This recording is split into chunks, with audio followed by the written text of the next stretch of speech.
별로 없는 겁니다. 그러니까 그런 생각의 길이가 길면은 그러면은 장이 좀 내려앉을 때는 뭐 별로 그걸 자기 계정을 안 보는 거죠. 자, 여기 이제 오늘 디지털 에너지 2 보시기 바랍니다. 비트코인이 실체가 없다 이렇게 주장하시는 분이 많지 않습니까? 그런데 비트코인은 전기를 투입해서 만들죠. 비트코인은 에너지에 기반을 둔 자산이지 않습니까? 에너지에 기반을. 그러니까 비트코인을 비판하시는 분들은 비트코인 그게 뭐냐 실체가 없지 않냐 그런 주장은 옳지 않은 주장이죠. 에너지가 들어갑니다. 에너지가. 전기료가 상당히 많이 들어갑니다. 뭐 지금 가격으로 따지게 되면은 8만 불 9만 불 이렇게 들어갑니다. 전기 외에 자본 투하 비용이나 이런 걸 다 따지게 되면은 비트코인은 그렇기 때문에 에너지로 만든 겁니다. 에너지로 디지털 세계에 만들어진 상품인 거죠. 이거를 잘 이해해야 되는 거죠. 이해해야 됩니다. 그래서 이제 어제 말씀드렸던 마이클 세일러의 비트코인 트레저리 엔드 게임이라는 가장 최근 인터뷰 심층 인터뷰입니다. 그 심층 인터뷰를 할 때 나온 용어가 여기에 디지털 에너지라는 개념입니다.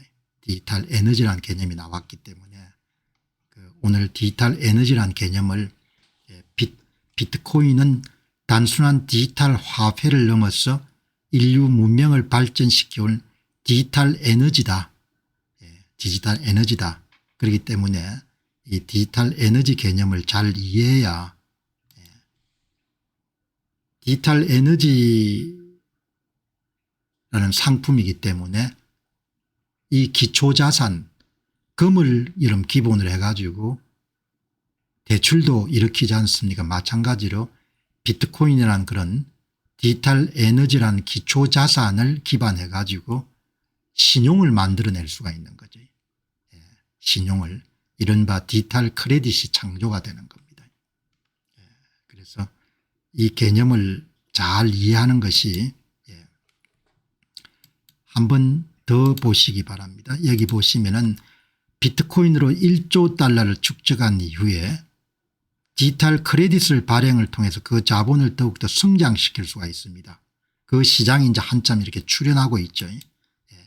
마이클 세일러가 주장하는 비트코인 이퀄 디지털 에너지 개념은 그의 비트코인 투자 철학의 근간을 이루는 가장 독창적이고 중요한 은유이자 정의입니다. 그의 논리는 비트코인을 단순한 통화나 투기 자산이나 상품이 아니라 시간과 공간을 초월하여 경제적 가치를 저장하고 전송하는 새로운 형태의 디지털 에너지라고 보는 겁니다. 그래서 앞에서도 말씀드린 바와 같이 비트코인은 19세기에 캘리포니아에서 골드러시 금광러시가 발견된 것 마찬가지로 가상세계 디지털 월드에서 전기와 같은 에너지를 사용해서 만들어진 일종의 디지털 상품인 거죠. 또 디지털 기술인 겁니다. 그리고 그것을 통화가 될 수도 있고 그것을 전송할 수도 있고 결제도 할 수가 있는 거죠. 이렇게 여러분들 볼 수가 있는 겁니다. 특히 이제 비트코인이 최근에 이제 각광을 받는 중요한 이유는 법정 화폐가 1년에 7에서 8% 정도 계속해서 늘어날 수밖에 없기 때문에 가치를 보존하는 수단으로서 각광을 받고 있는 거죠. 금과 함께 그렇게 보시면은 정확한 진단이 아니겠냐. 실체가 없다. 이건 공부를 안 해서 그런 이야기를 하는 거죠.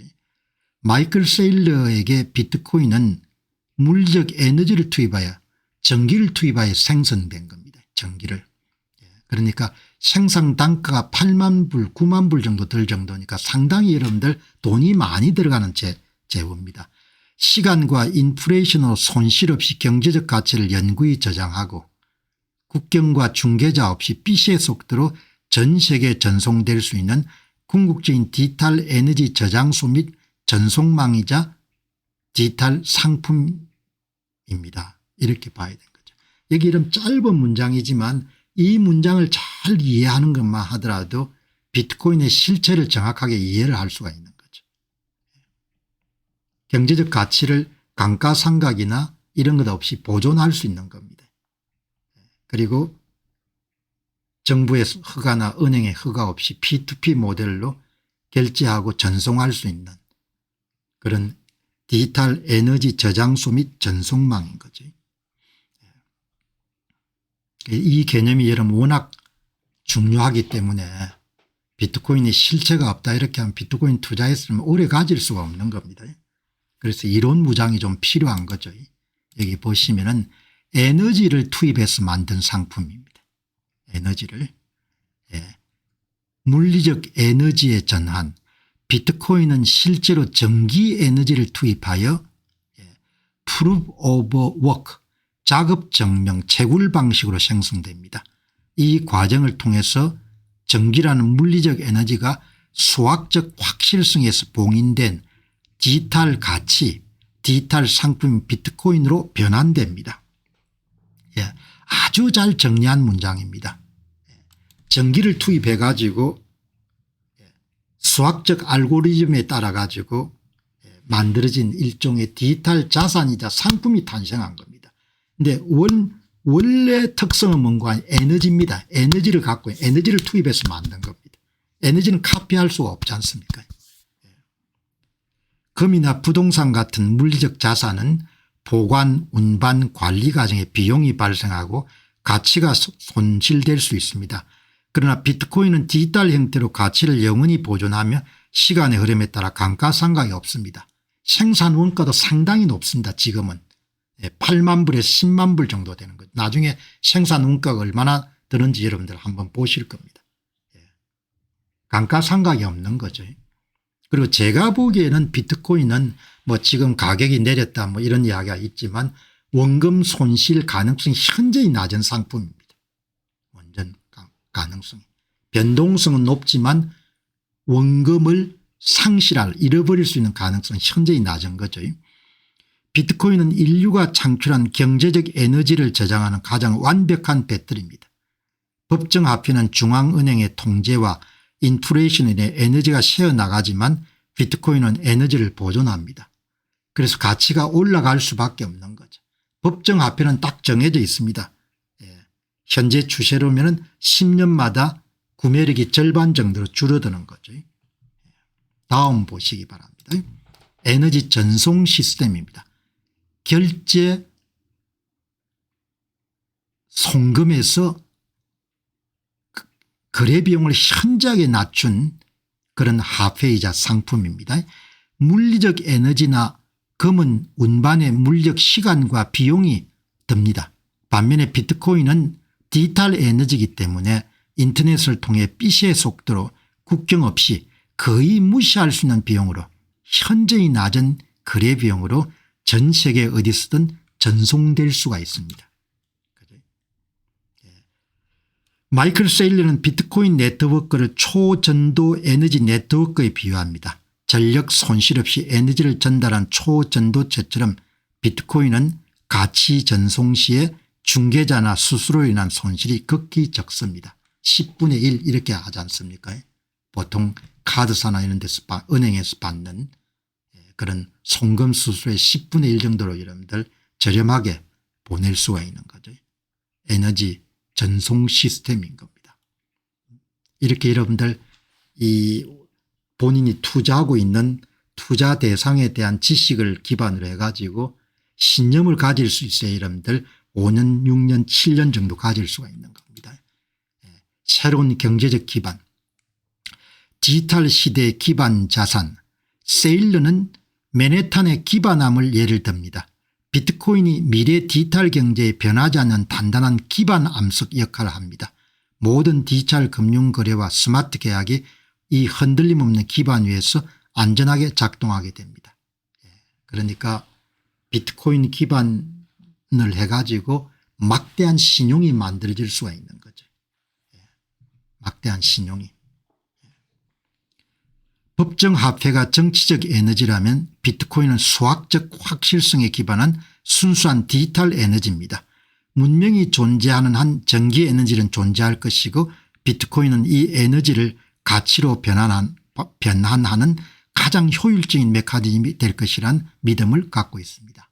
여러분 오늘 이 이야기 드린 이 세 가지 이 네 가지 슬라이드를 잘 여러분들 몇 번 보셔가지고 이해하실 수 있도록 그렇게 노력하시게 되면은 그러면은 비트코인에 대해서 남다른 신념을 가질 수가 있는 거죠.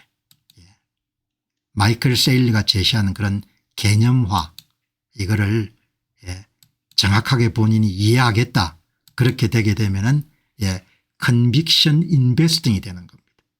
그러면은 그 다음부터 여러분들 뭐 가격이 좀 오르든 떨어지든 그런 건 별로 문제가 없는 겁니다. 그 다음에 그냥 조금씩 소액이 생기면은 계속해서 여러분들 사모으는 거죠. 왜? 본인이 확신하니까. 그래서 제 방송을 듣는 것에 그치지 말고 이렇게 좋은 개념을 이 개념을 확실히 여러분들 몇 번 여러분이 보셔가지고 딱 통달하시게 되면은 그 다음에 이제 소액 적립식 영어 표현으로 세이빙 테크놀로지 롱텀 세이빙 테크놀로지 장기 저축 기술로서 비트코인 투자가 이루어지게 되는 겁니다. 그럼 장기 분할 적립식 투자가 되는 거죠. 그렇게 보시면 좋을 것 같습니다. 그리고 이해가 전혀 안 된다 이렇게 하면 투자하면 안 되는 겁니다. 그러면 중간에 변동성 때문에 마음고생도 하고 이렇게 하니까. 자, 여기 이제 보면 극도의 변동성입니다. 뭐 지금도 12만 원대에서 이러면 10만 원대 이렇게 내려가 가지고 힘들어 하시는 분이 많지 않습니까? 힘들어 하시는 분이 많은데 보시면은 뭐 이렇게 여러분들 그냥 가격이 뭐 그냥 내려가는 거죠. 여기 보면은 지금 폴리마켓 베팅하는 그런 전문 사이트죠. 폴리마켓에서 올해에 10만 불 아래로 떨어질 것 같다 이렇게 베팅하는 겁니다. 64%가 64% 이렇게 베팅을 하는 겁니다. 비트코인 가격이 더 떨어질 것 같다. 그러면 이제 좀 비싸게 사는 사람들은 쏙이 쓰리는 거지. 여기 이제 오늘 가격이 10만 5천 원 이하로 떨어졌을 것 같은데 이렇게 가격이 막 떨어지는 겁니다. 비트코인 투자가 여러분 이렇게 변동성이 심한 겁니다.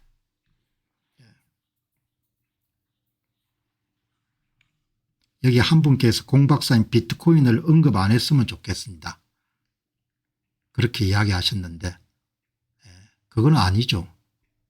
내가 소신을 가지니까 이야기하는 거지 않습니까? 여러분은 의견을 제시할 수가 있는 거죠. 이만한 투자가 없다고 생각하기 때문에 내가 이야기를 하는 겁니다. 그러니까 사람마다 다 생각이 다를 수가 있는 거예요. 듣고 그냥 참조만 하면 되는 겁니다. 그러니까 놀랄 필요가 별로 없는 것이고 공박사님 비트코인 투자 이야기 안 했으면 좋겠습니다. 그런 이야기를 할 자격은 없는 거지 않습니까? 내가 투자를 다루기 때문에 투자를 다루면서 내 판단에 따라 가지고 이것은 다룰 만한 가치가 있다 생각하니까 다루는 거지 않습니까? 그러니까 뭐 투자하시는 분들은 참조하시고 내 이야기를 전적에 의존할 필요는 없겠죠. 여기 이제 보시죠. 아마 비트코인 투자를 다루지 않았으면 좋겠다고 이렇게 이야기하시는 분은 오늘 가격이 많이 떨어졌기 때문에 그렇게 이야기하시는 것 같은데 그럴수록 내가 여러분들 많이 다뤄야 되는 거죠. 여기 보시기 바랍니다. 비트코인 투자라는 것은 일비일비하는 가격이 아니고 반감기라는 구조적 공급 충격과 기간 채택이라는 수요 급증에 주목해야 된다. 앞에서 이런 비트코인을 디지털 에너지 개념으로 잘 설명했지 않습니까? 그런 자산은 없지 않습니까?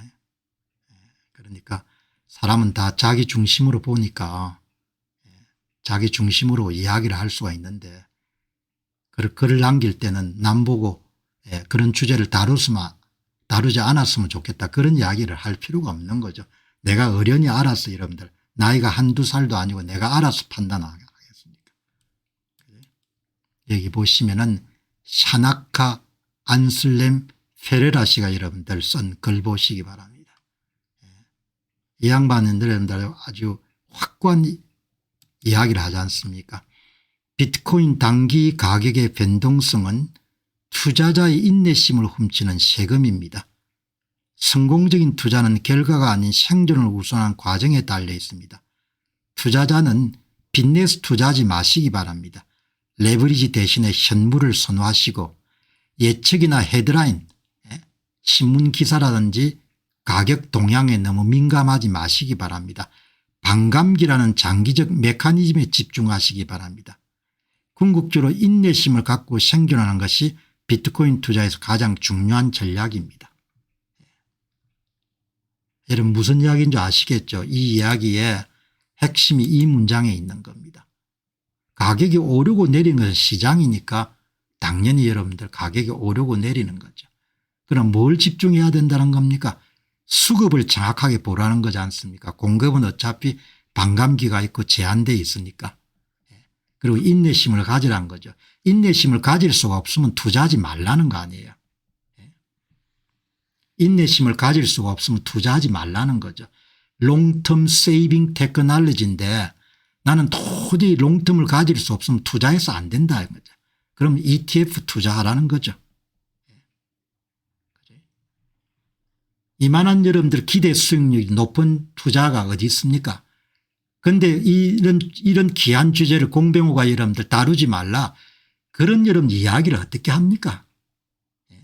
사람은 다 자기가 보는 시야나 있겠지만 방송하는 사람들이 어련히 여러분들 고민해 가지고 방송 주제를 선택하겠습니까? 자기가 보는 게 전부니까 먼저 비트코인 강의를 하지 말라는 이야기지 않습니까? 자기가 얼마나 똑똑합니까? 자기가 얼마나 이러면 똑똑합니까? 자기가 이러면 똑똑하지 않지 않습니까? 그러니까 다른 사람한테 조언이나 충고를 할 필요는 없는 거예요. 이 사람이 이러면 이야기하는 걸 보시기 바랍니다. 최근 이야기죠. 반감기에 주목해라 이야기죠. 그리고 빚내가 하지 말고 많이 하려고 한 게 아니지 않습니까? 10%를 넘어서지 않도록 하라. 인내심을 선천적으로 가질 수 없는 사람은 투자를 하면 안 되는 거죠. 50% 정도 빠져도 뭡니까? 견뎌낼 수 있으면 하는 거고 그럼 안 하면 안 하는 거죠. 뭐 가장 좋은 게 ETF 투자지 않습니까? ETF 투자 제가 소개한 상품들 많지 않습니까? 그런 거 투자하라 이야기죠. 그게 8, 90% 정도. 급격한 변동성 이면에는 확신의 부재가 있고 월가 경영청의 95%가 아직도 비트코인을 마음으로 받아들이기 힘들어하는데 그러니까 여러분들 가격이 싸니까 개인 투자자들에게 천금과 같은 개인이니까 당연히 내가 방송을 하는 거죠. 5년 지나서 이런 비트코인 내가 방송할 필요가 없지 않습니까? 왜냐하면 그때는 가격이 너무 올라가지고 방송하는 것 자체가 이런 방송 듣는 사람이 괴로움일 테니까. 월가 경영청의 95%가 이런 비트코인을 아직도 받아들일 수 없기 때문에 싸지 않습니까? 투자하지 안 하는 사람은 안 하는 거고 하는 사람은 하는 거지 않습니까? 그런데 이 좋은 상품을 내가 왜 소개를 안 해야 되냐 이야기죠.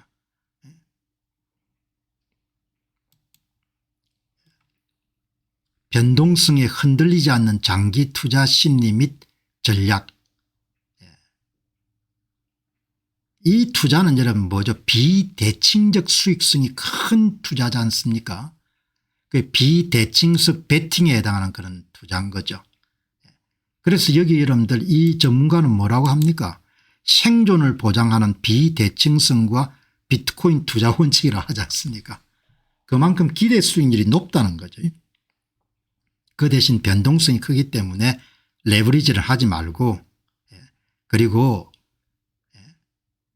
헤드라인 보고 휘둘리지 말고 반감기를 생각해라 이야기죠. 인내심이 우위이고 과정이 해자이며 생존이 궁극적인 전략이다. 여기 뭐 정한님 말씀대로 비트코인 투자에 열심히 일하고 있습니다.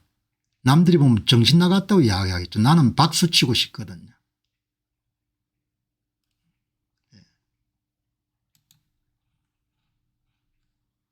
공 박사님 비트코인 이제 이야기 안 했으면 좋겠습니다.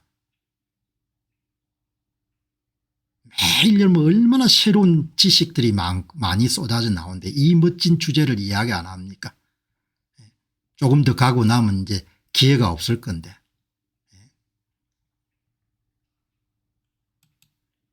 변동성은 인내심의 도덕입니다. 당신의 게임을 분리하시기 바랍니다. 데이 트레이닝 하지 마시고 알트코인 사지 마시고 장기 복리 투자 같은 그런 규칙이 다른 투자입니다. 어마어마한 수익성이 보장되지 않습니까? 참기만 잘 참으면은.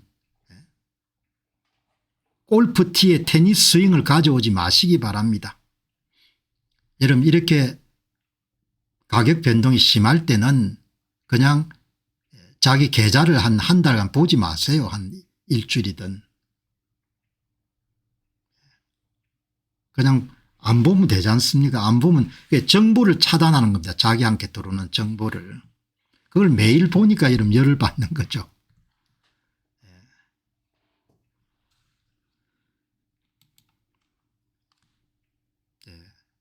레버리지 빚지지 마시고 현물 비트코인만 사시기 바랍니다. 알트코인은 임대처럼 다루시고 집처럼 다루지 마시기 바랍니다. 저는 비트코인 맥시멀리스트로서 알트코인을 다루지 않습니다. 비트코인에 대해서 항상 반감기를 생각하시고 신문 헤드라인이나 방송 헤드라인 보지 마시기 바랍니다.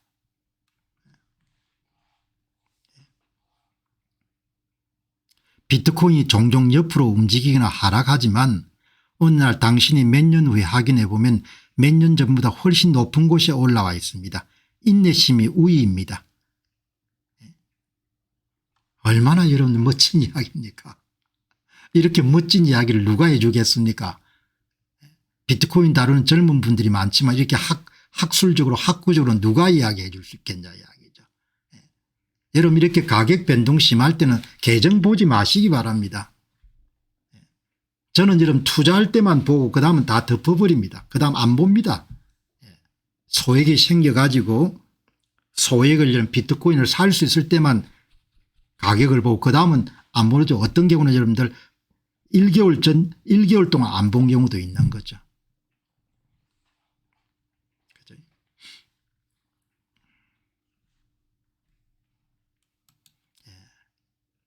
그리고 본능에 잘 맞지 않는 투자입니다. 그래서 다 부자가 될 수 없는 거예요. 여러분 사람은 손실에 민감합니다. 본능적으로. 그 인간 본성이 비트코인의 높은 변동성을 감내하기 힘들게 만들어져 있는 겁니다. 그래서 대부분 사람들은 오래 유지할 수 없는 겁니다. 장기 투자를 할 수 없는 겁니다.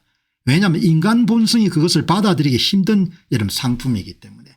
그래서 그런 분들은 ETF 투자를 하면 됩니다. 무난하게 알려면 그냥 S&P 500 SPLG 같은 상품 사고 조금 더 변동성을 참아낼 수 있으면 250개 중에 500개 중에 230개 S&P만 여러분 선택한 SCHG 사고 조금 더 높은 성장성을 원하면 나스닥 100을 추종하는 QQQM을 사고 나스닥보다 이런 1% 2% 정도 더 원하면은 기술주 섹터 투자인 FTC나 XLK를 사고 그것보다 변동성이 좀 더 크지만 더 고수익을 노리겠다면 반도체 섹터의 SMH나 SMHX나 SOXQ 같은 걸 사면 되는 겁니다. 그죠? 그러니까 다 자기가 감내할 수 있는. 그런데 비트코인 투자는 워낙 변동성이 크기 때문에 특별하지 않으면 투자를 장기간 할 수 없는 겁니다. 장기간 투자를 할 수 없게. 왜 사람이 능력이 없어서 그런 게 아니고 인간의 본성이 그걸 받아들이기 힘들게 되어 있는 겁니다. 그래서 투자를 할 수 없는 겁니다. 여기 이제 오늘 샤나카 님이 The most terrifying metric in finance 그런 표현을 쓰지 않습니까? 이게 무슨 말인가 하니까 금융에서 가장 무서운 대칭이 드러나고 있습니다. 인간 심리는 비트코인 변동성을 위해 준비되어 있지 않습니다.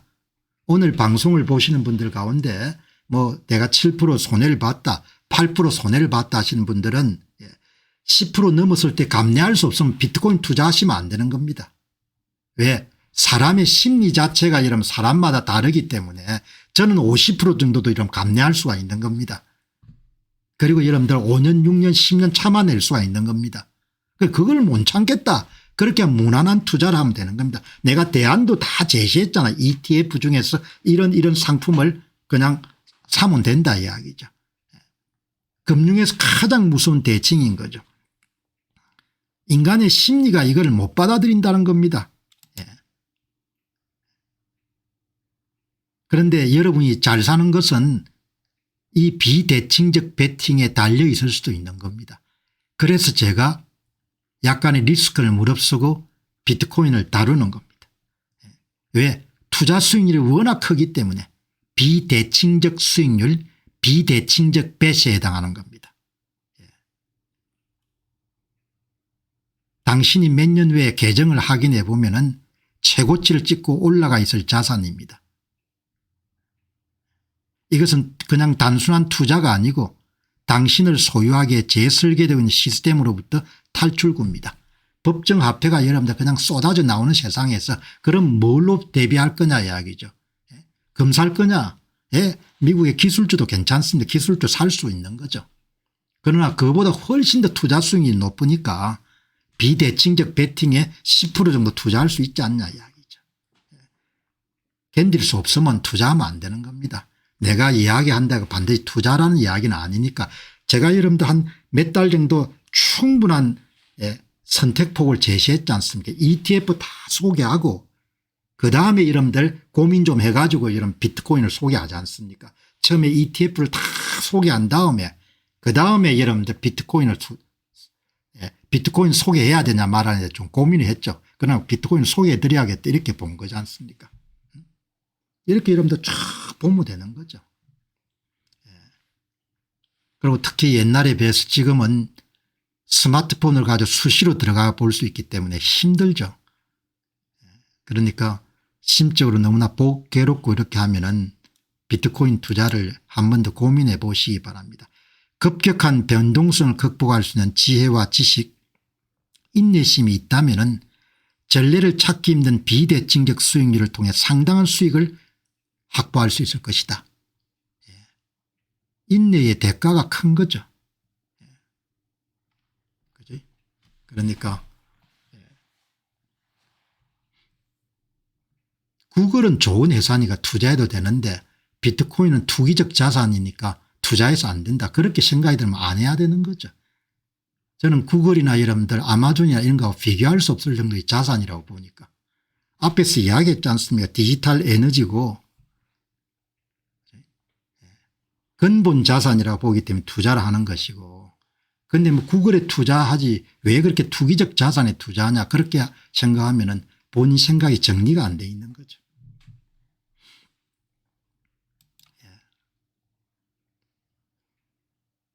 비트코인의 실시간 가격 변동성은 인간의 직관적 사고를 교란한 신경학적 함정이고 장기적인 문면적 가치 사슬을 보지 못하게 합니다. 그러니까 지식이 확고한 지식을 갖고 있지 않으면은 그러면은 유지할 수가 없는 거죠.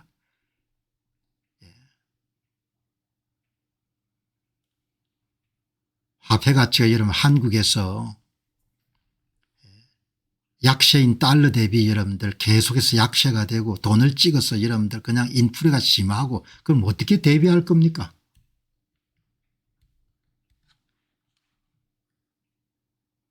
유일한 생존 전략은 정부가 통제할 수 없고 조용히 가치가 상승한 비트코인이라는 비대칭적 자산을 소유하는 것입니다. 이렇게 여러분들 이분이 이야기하는데 그게 힘들면은 안 해야 되는 거죠. 본능을 극복하는 게 굉장히 중요하죠. 삶이든 투자든 국가의 진로든 간에 본능을 극복하는 게 중요하지 않습니까? 변동성을 감내하기 힘든 본능을 극복하면은 비대칭적 수익을 수확할 수 있는 것이고 그렇지 못하면은 그런 자산에 손을 대서 안 되는 거죠. 본능을 넘어설 수가 있어야 되는 거죠. 본능을. 강력한 본능. 본능에 넘어가가 이러면 나라도 망하지 않습니까?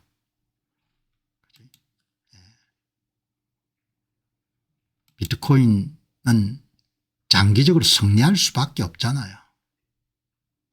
아주 쉬운 투자지 않습니까? 사놓고 가만히 있는 거니까.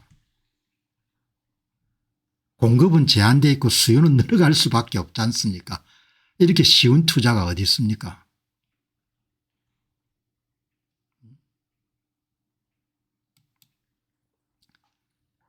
비트코인 시장은 매일의 공급량 대비 ETF 유입과 국가적 수요가 압도적으로 커서 유동성이 빠르게 고갈되는 위대한 흡수 단계에 있습니다. 가격 상승은 이제 투기가 아닌 유입량과 보유자 축적을 나타내는 흡수 산수의 영역이고 국가들이 비트코인을 전략적 자산으로 채택하는 흐름에 따라 가격은 가장 적은 저항의 경로를 따르게 될 것입니다. 국가가 들어오는 거지 않습니까? 국가가 들어오는 거지 않습니까? 국가가.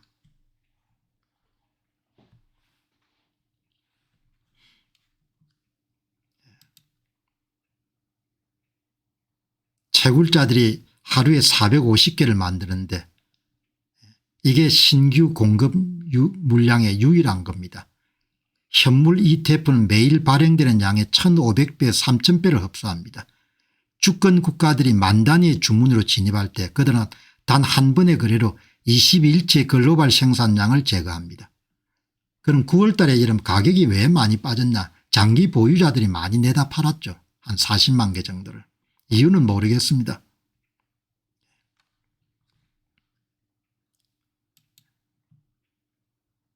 이건 투기가 아닙니다. 흡수 산수입니다. 새로운 공급이 들어오는 것보다 더 빨리 삼켜지고 주권 국가들이 비트코인을 전략적 비축 자산으로 다룰 때 가격은 가장 적은 저항을 따라 흘러가게 될 것입니다.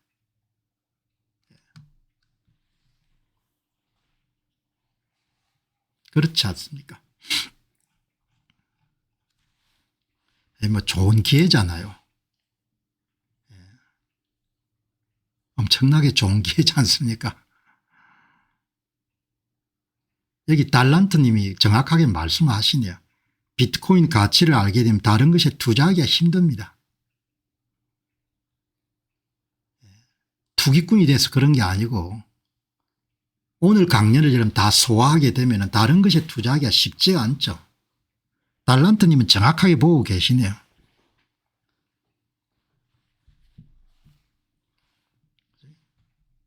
어제 굉장히 중요한 내용인데 많은 분들이 놓쳤을 것 같기 때문에 어제 여러분들 방송의 하이라이트였는데 아무리 강조해도 지나치지 않기 때문에 마이클 세일리 이름 엊그제 인터뷰에서 가장 이런 백미 핵심을 여러분 한 번 더 재해석을 해야 될 것 같아요.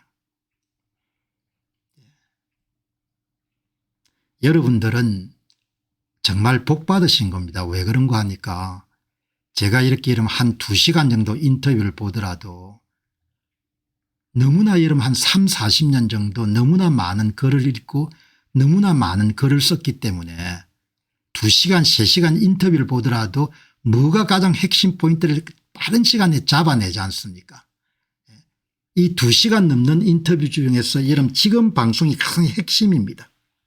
핵심. 그걸 딱 정리해서 뭐죠? 압축해서 좀 전달하지 않습니까? 그러니 여러분 7% 8% 빠졌다 우는 소리 할 필요가 없다는 겁니다.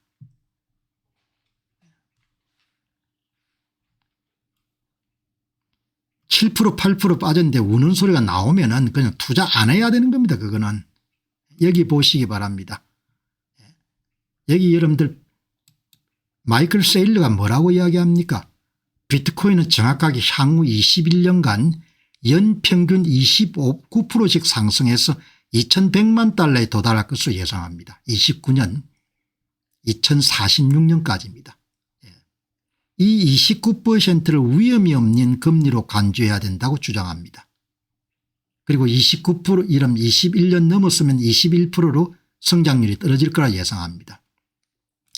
그의 논리에 따르면 비트코인 네트워크에 속한 투자자가 고려하는 모든 다른 투자 아이디어는 최소한 이 29% 수익률을 기본으로 넘어서야 되고 여기에 감소한 위험과 관리상의 복잡성에 대한 충분한 프리미엄까지 더해야 비트코인 보유보다 가치가 있다고 결론 내립니다. 여러분 이해하시겠죠? 그래서 앞에서 나온 것처럼 비트코인 가치를 알게 되면 다른 것에 투자하기가 쉽지가 않은 겁니다.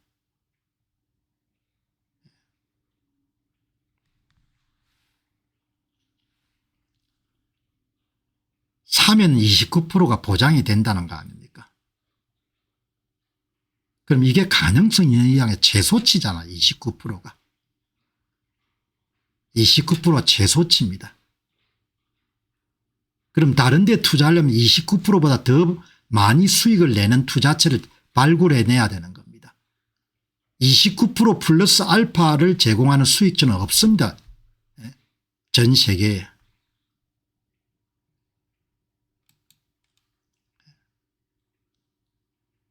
(29% 이상) 연율 29% 이상 수익을 보장하는 투자처를 찾기가 어렵다는 겁니다. 여기 보시기 바랍니다. 이게 나오지 않습니까 이게.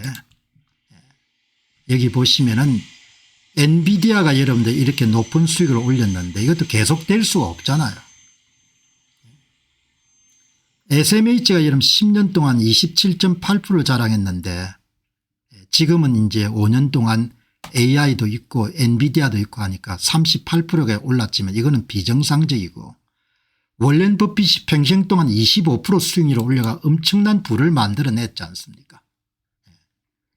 그러니까 비트코인을 10만 불대에 살 수 있다는 것은 어마어마한 행운인 겁니다. 다른 거 보시기 바랍니다. 테슬라 일론 머스크가 그렇게 여러분들 훌륭한 사업가지만 29.8%, 알파벳이 27.1%, 아마존도 22% 이렇게 넘어설 수가 없는 겁니다.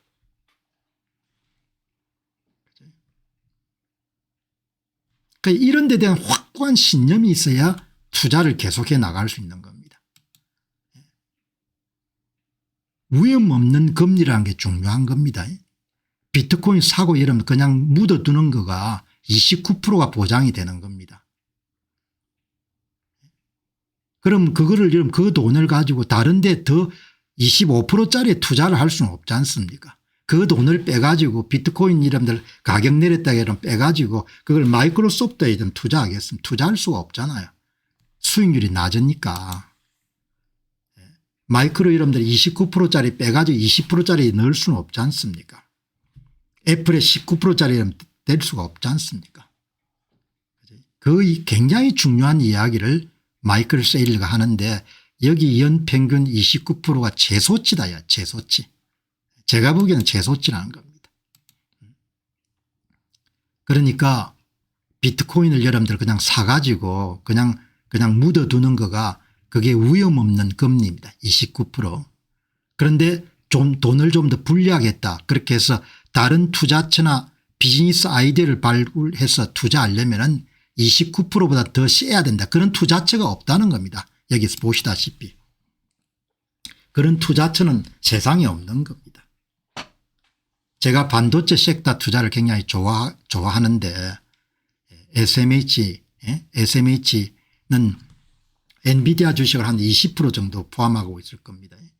그러니까 이런 거는 이제 AI 붐이 여러분들 계속되고 이렇게 하면 한 10년 정도 30% 가까이 있게 성장을 할 겁니다. 뭐 그 다음은 알 수가 없죠. 그 다음은 알 수가 없는데. 그러나 변동성도 높지만 비트코인보다는 변동성이 낮지 않습니까? 그러니까 이 보시면은 그러면 이번에 이제 11만 원에 샀단 말이죠. 비트코인을 한 개를. 그러면 5년 후에 39만 불이 되는 겁니다. 10년 후에 139만 불이 되는 거예요. 20년 후에 1582만 불이 되는 겁니다. 21년 후에 2040만 불이 되는 겁니다. 그게 10만 불의 사건 12만 불의 사건 지금은 크게 보이지만 11만 불이 이런 100만 불이 되는데 뭐 이런 1, 2만 불 차이가 뭐가 그렇게 중요하겠냐 이야기죠. 그런 거지 않습니까? 이거는 거짓말이 아니고 그냥 시뮬레이션에가 계산한 겁니다. 여러분에게 보여드리기 위해 가지고 연평균 성장률을 29% 하게 되면은 자산이 어떻게 불어나는지. 그렇게 소신을 가진 사람 같으면 10만 불이나 이렇게 10만 5천 불이 깨지게 되면 더 사는 거죠. 29%는 마이클 세일러가 이야기하는 29%는 제 판단에는 최소치입니다. 최소치.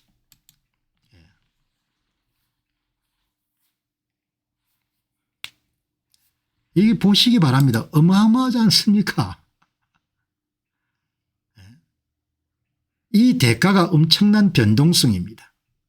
변동성. 그냥 한 개를 가지고 이런 팔자를 고칠 수 있는 거지 않습니까? 그래서 뭐 가격이 이제 많이 오르고 내리고 이렇게 해가지고 비트코인 투자는 한번 정리를 해봤습니다. 21년간 최소 29% 성장하고 그 이후에는 21%입니다. 마이클 세일러 마이크로 스트래티지 공동 창업자 최소를 봅니다. 최소 29%를. 바이 앤 홀드 구매 이후에 보유만으로 29%의 복리 성장 컴파운딩 복리 성장이 되는 겁니다. 10년 후에 2배 20년 후에 143배 정도 이런 투자 수익이 늘어나는 겁니다.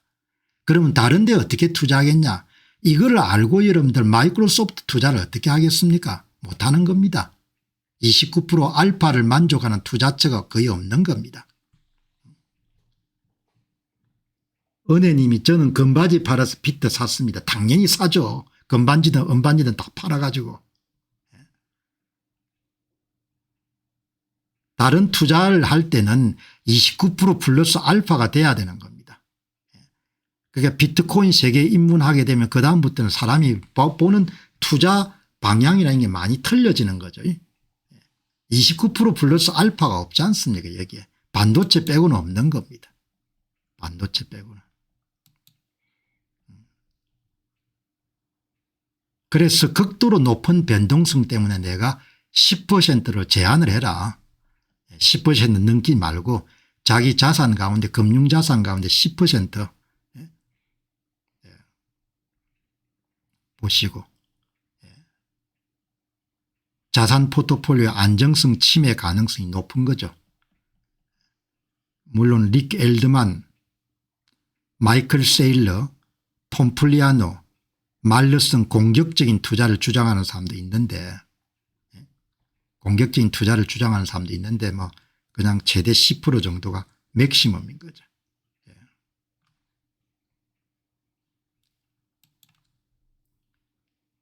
원금 손실 가능성이 낮지 않습니까? 많은 사람들이 위험과 높은 변동성을 동일시하지만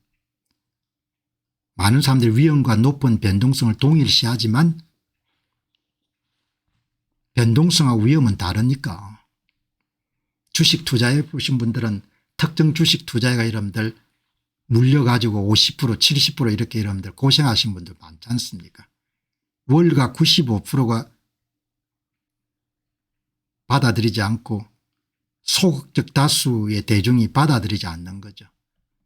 많은 사람들이 카지노처럼 생각하니까 다수의 무지가 상대적으로 싼 가격에 구매할 수 있는 기회를 제공하지 않습니까? 법정 화폐를 발행을 계속하면은 화폐 가치가 하락하니까 지속될 수밖에 없는 거죠. 이렇게 보시면 좋은 거죠. 참조하시기 바랍니다.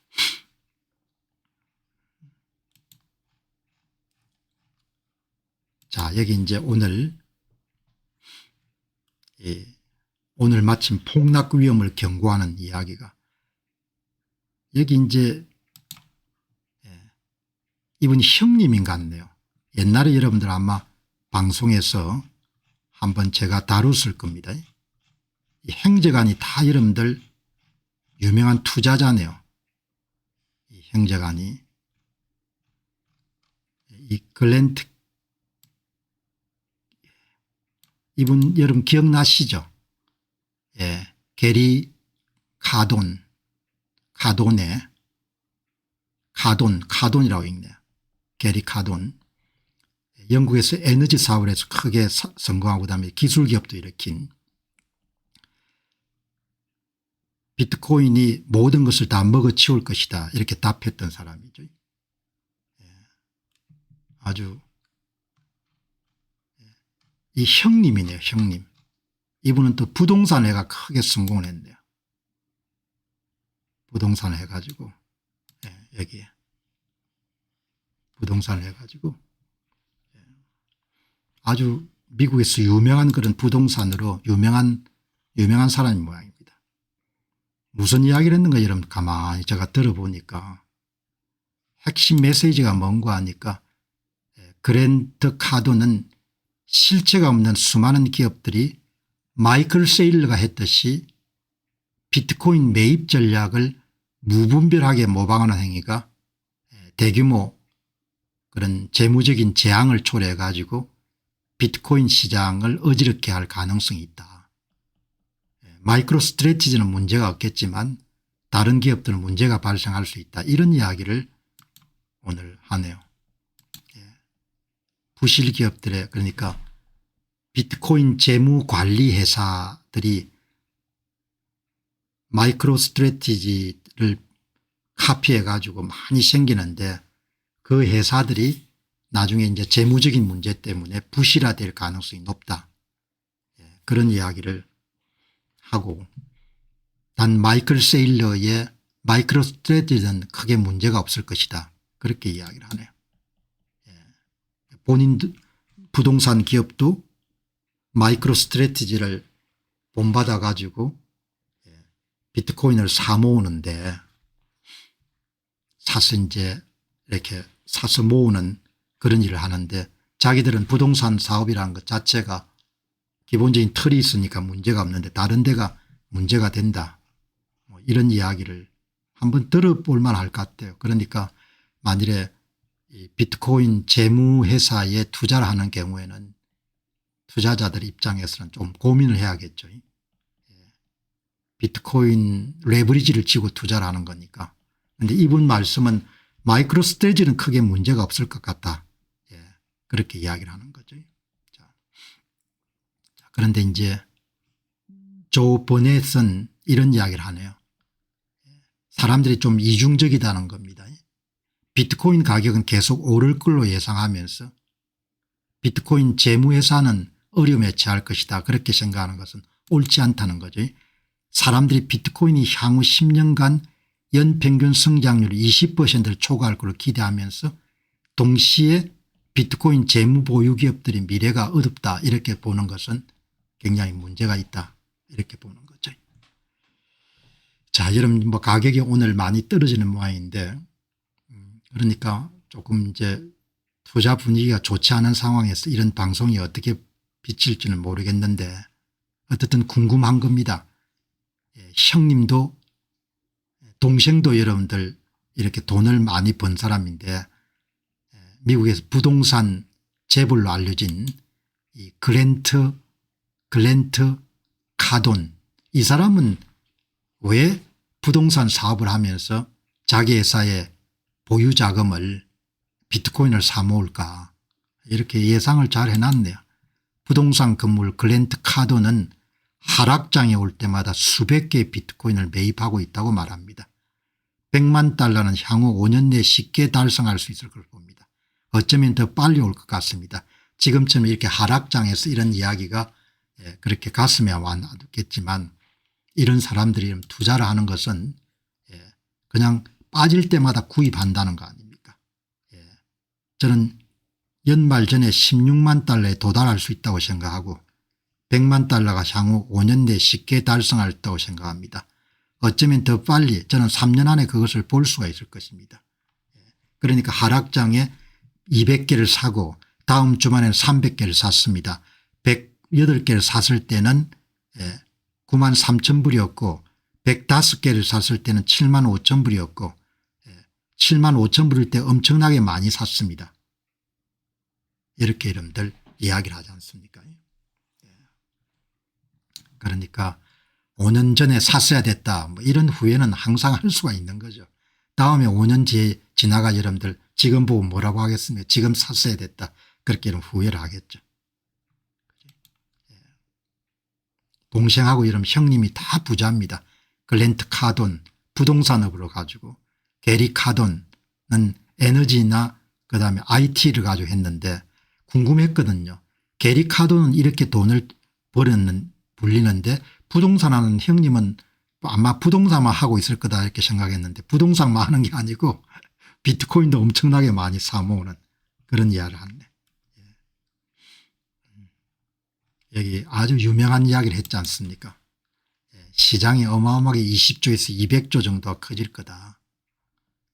시장이 200조가 된다는 겁니다. 그럼 100배 성장하는 겁니다. 동생입니다. 에너지 사업을 해서 크게 한 게리 카돈입니다. 게리 카돈 몇 번 소개했기 때문에 저는 2조 달러짜리 사업은 파산하지 않는다는 것을 알 만큼 나이가 됐습니다. 그렇게 이야기하지 않습니까? 이런 중요한 것은 스탠다드 차트 같은 건 굉장히 이렇게 보수적인 그런 은행들인데 은행의 관계자가 나와 가지고 2028년까지 한 50만 불 정도가 되지 않겠느냐 이렇게 이야기하네요. 여기 녹취가 그렇게 주류 은행들이 대부분 다 이제 담보로 잡거나 그다음에 수탁 업무 같은 걸 다 하는 거죠. 비트코인을 가지고 1조 달러 규모의 스탠다드 차트가 방금 비트코인이 2028년까지 50만 달러에 도달할 것 같습니다. 그러면 이제는 연평균 성장률 68%입니다. 68%. 그죠? 68% 정도 성장한 거니까.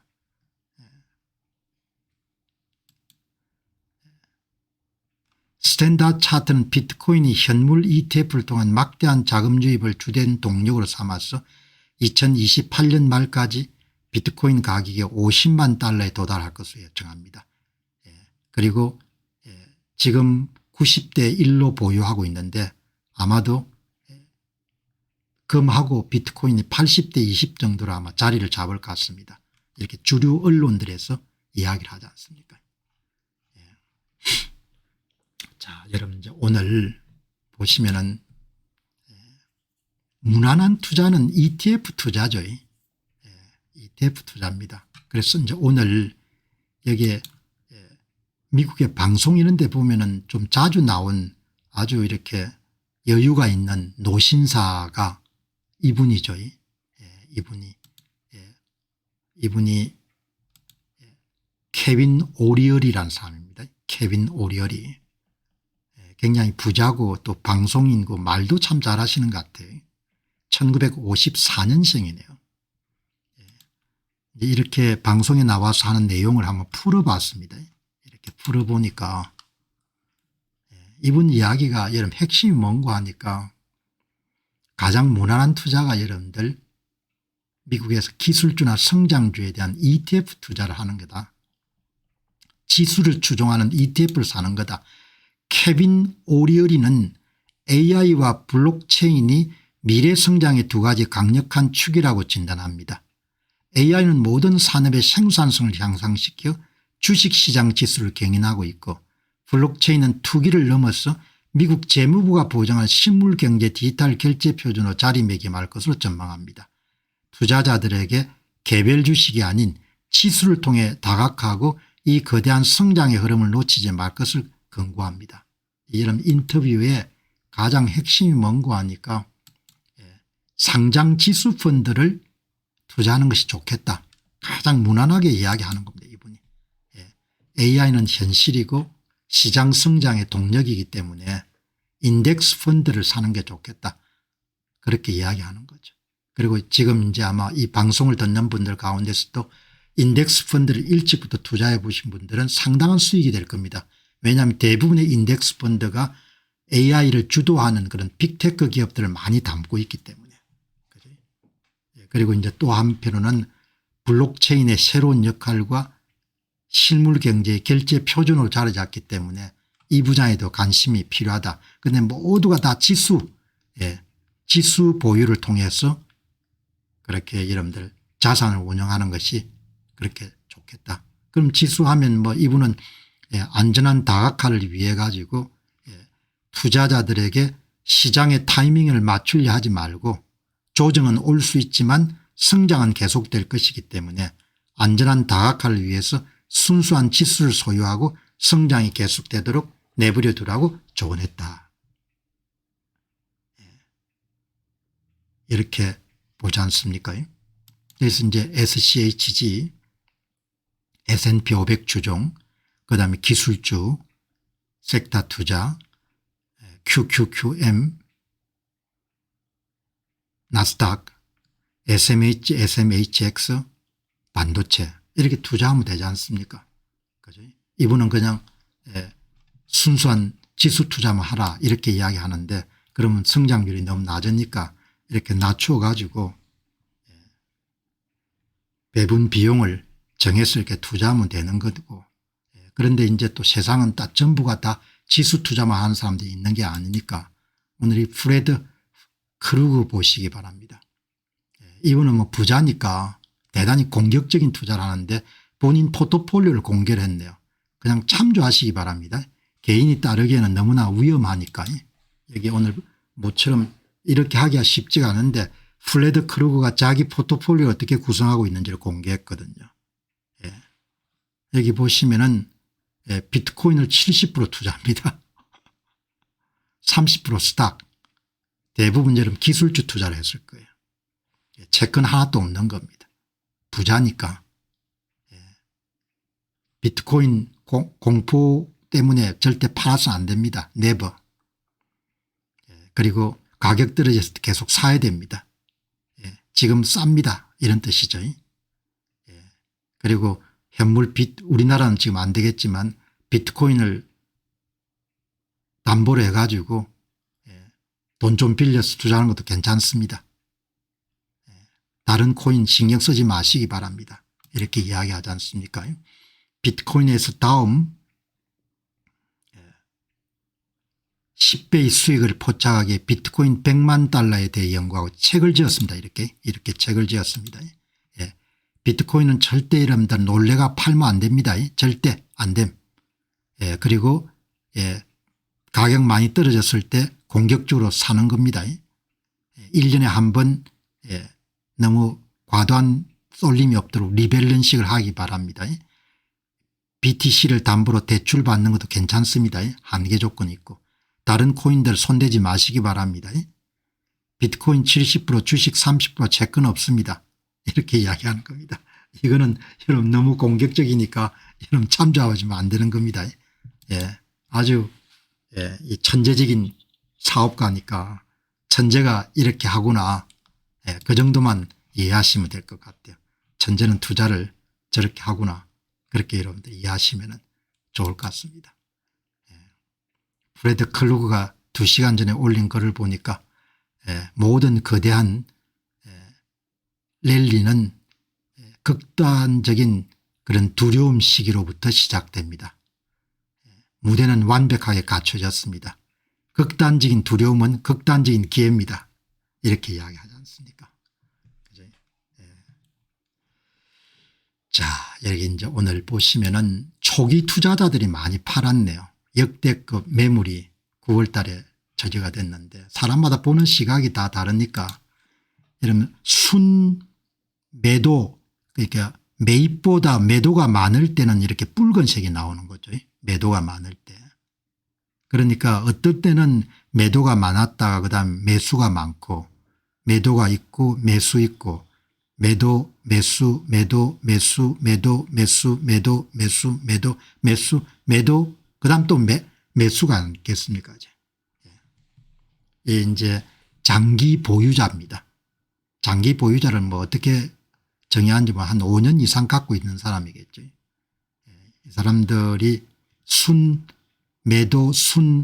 매도가 얼마나 되느냐 이렇게 봤는데 장기 보유자들이 지난 30일 동안 9월입니다. 40만 개를 팔은 겁니다. 그러니까 가격이 오를 수가 없는 거죠. 그다음에 프레드 클루그 이야기 들어보시기 바랍니다. 10월에 그걸 OG라고 하네요. 오리지널 갱스터 초기 투자자들에 의한 대규모 매도가 있었습니다. 40만 개 정도가 되면은 블랙록의 IBRT 보유량의 절반에 달하는 비트코인 규모입니다. 어마어마하게 여러분들 많이 판 거죠. 그래서 뭐 비트코인이 다 끝났다 이렇게 생각하는 사람도 있을 겁니다. 비트코인 장기 보유자들이 최근 한 달 동안 대규모 시장에 던졌습니다. 40만 개면 엄청나게 많이 팔았네요. 그런데 이렇게 여러분들 초기 투자자들은 좀 이 시장에 정통한 사람들일 거라고요. 그 사람들이 많이 팔았기 때문에 여기 보시면은 그럼 왜 장기 보유자가 팔았냐. 일단 뭐 이익을 실현한 차원이 크겠죠. 이익을 실현한 점. 그 다음에 이제 본인들이 볼 때 정점이라고 본 겁니다. 탑 시그널과 로컬 피클. 장기 보유자든 시장의 사이클에 대한 높은 통찰력을 가진 경우가 많기 때문에 이제 하락장으로 본격적으로 접어들기 때문에 정리한 거다. 이렇게 생각할 수 있겠네요. 그런데 또 하나는 최후의 매도자 이론. 일부 분석가들은 장기 보유자의 대규모 매도가 강세장의 최종 단계가 시작되기 전에 발생하는 경향이 있다고 봅니다. 시장에 나올 수 있는 가장 큰 매도 압력이 청산되고 나면은 이후에 유통 물량이 적어져서 가격이 훨씬 빠르게 상승할 수 있는 환경이 조성된다는 이론입니다. 이론이니까 가설입니다. 뭐 저도 뭐가 여러분 가장 중요한 이유인지 모르겠는데 40만 개를 팔았으니까 어마어마하게 많이 판 겁니다. 그다음 시세 차익을 노릴 수도 있겠죠. 그냥 강세장 시작되기 전에 그냥 팔고 갖고 있다가 여러분들 또 바닥에서 사면 또 차익을 노릴 수 있으니까. 여기 이제 엘릭 발추너스 블룸버그 통신의 기자가 흥미로운 이야기를 했네요. 여러분 이거 보시게 되면 이게 뭔가 하니까 이게 블랙록의 비트코인 현물 ETF의 초록색은 유입 그다음 붉은색은 유출이거든요. 그러니까 뭐 시장에 항상 이런 겁니다. 유출 유입 순유입 순유출 순유입 이렇게 계속 반복해서 이루어지는 겁니다. 지금은 이제 사람들이 계속해서 이렇게 파니까 그러니까 비트코인 IBIT에서 갖고 있던 보유 물량을 팔아 가지고 돈을 챙겨 가지고 내주겠죠. 이렇게 이런 보는 겁니다. 그러니까 뭐 이게 이런 발추너스가 우리는 비트코인 ETF가 두 걸음 전진하고 한 걸음 후퇴하는 방식으로 성장할 것이라 말해왔습니다. 지금은 후퇴할 시간입니다. 지금 후퇴한다는 겁니다. 돈이 빠지는 겁니다. IBIT의 자금 흐름 패턴에서 이를 볼 수 있습니다. 전진했던 모든 걸음을 고려할 때 우리는 몇 걸음 후퇴할 차례가 되었습니다. 제 의견은 이것이 프로세스의 일부입니다. 오직 어린 아이만이 매일 온종일 녹색 상승만 기대할 것입니다. 이게 시장이 뭐죠. 빠지고 또 사고 빠지고 사고 뭐 이렇게. 그런데 대세는 확실하게 여러분들 기본적으로 ETF가 장악한 것 같아요. 지금 여러분 ETF 여러분 성장 속도 보시기 바랍니다. 미국에서 13조 원까지 간 겁니다. 2010년부터 여러분들 ETF가 어마어마하죠. 전부가 여러분들 그냥 ETF 시장을 달려가는 것 같습니다.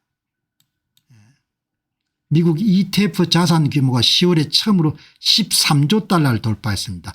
5년 전에 5조 달러입니다. 그러니까 얼마나 이런 성장을 빨리 하는가 하니까 미국의 ETF 시장이 5년 동안 연평균 23% 성장한 거. 10년 동안 19%.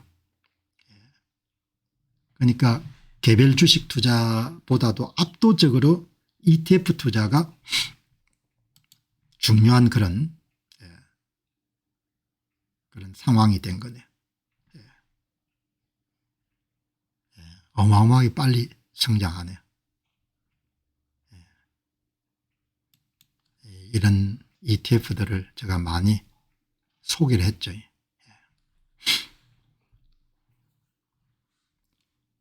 자, 이게 뭐 이제 비트코인이 박앤쉐이를 하고 있지 않습니까? 제가 자주 소개했지만 참 성실한 사람입니다. 성실한 전문가. 저는 성실한 전문가를 좋아합니다. 성실한 전문가. 조 버넷. 비트코인 비싸지 않습니다. 그런 방송을 몇 분짜리를 했네요. 여러분한테 도움 되실 것 같아 가지고 아주 성실한 여러분들 전문가입니다. 비트코인의 변동성에도 불구하고 일관된 높은 연평균 성장률을 기록해 왔습니다. 이것은 비트코인이 51% 이상입니다. 비트코인이 희소한 디지털 화폐로 채택되는 과정을 반영합니다. 금처럼 우월한 화폐적 속성을 가진 비트코인이 명목화폐의 인플레이션 속에 성장을 이어갈 것이고 현재 주식시장에 과도하게 반영된 화폐 프리미엄이 점진적으로 비트코인으로 이동하는 대규모 자본 조정이 향후 10년 동안 일어날 것으로 예측합니다. 저는 동의하거든요. 그죠? 예.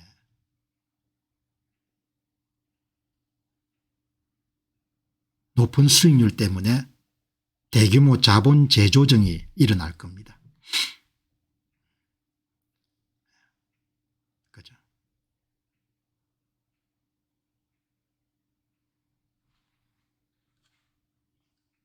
네.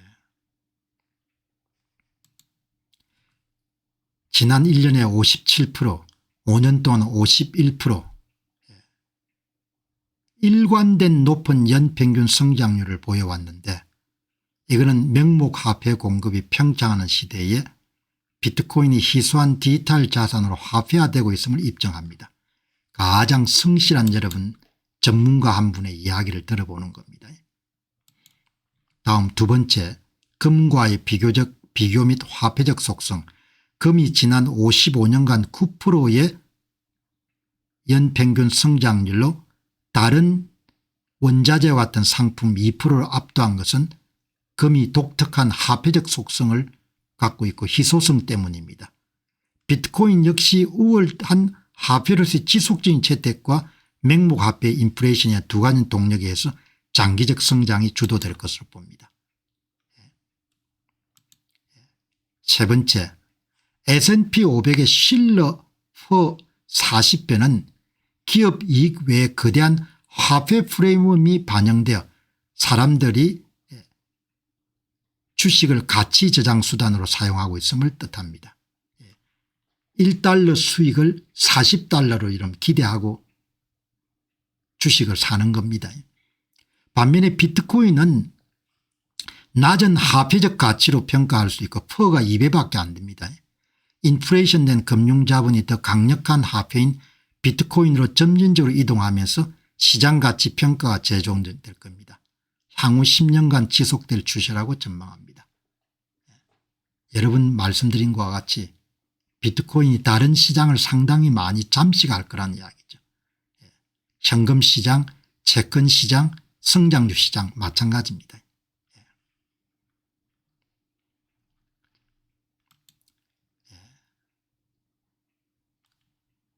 다른 원자재가 대개 2%네요. 금은 9%.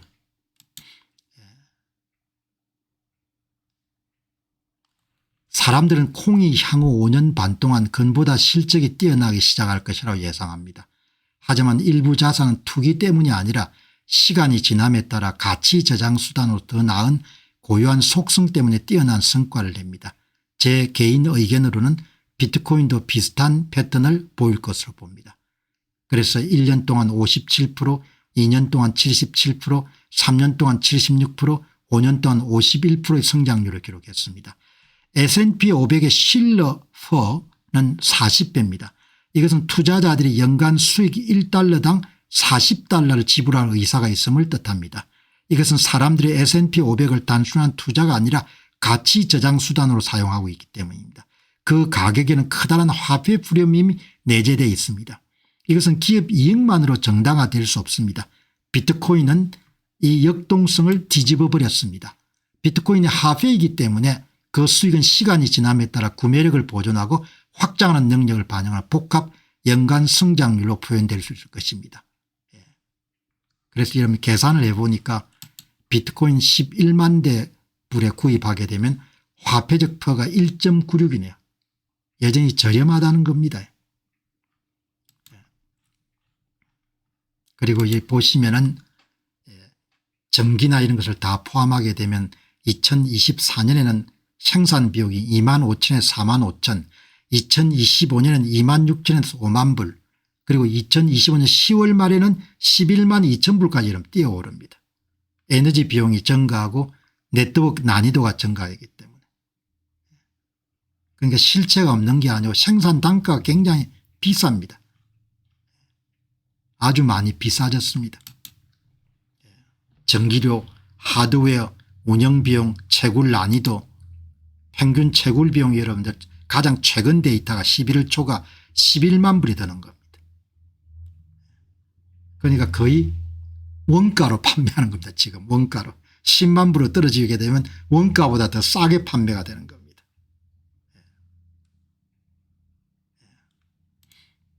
경제학적으로 채굴 비용은 비트코인 가격의 이론적 하한선입니다. 지금 이론적 하한선까지 거의 육박한 거 아닙니까? 이론적 하한선이. 그러니까 채굴 비용이 이름 11만 불 정도 드는 겁니다. 현재 비트코인 가격이 11만 불에서 10만 불 근처에서는 원가보다 더 떨어진 겁니다. 참조하시기 바랍니다. 자, 여러분 오늘 방송 마무리하고 또 내일 새 주제 준비해서 여러분 찾아뵙도록 하겠습니다. 좋은 하루 되시기 바랍니다. 감사합니다.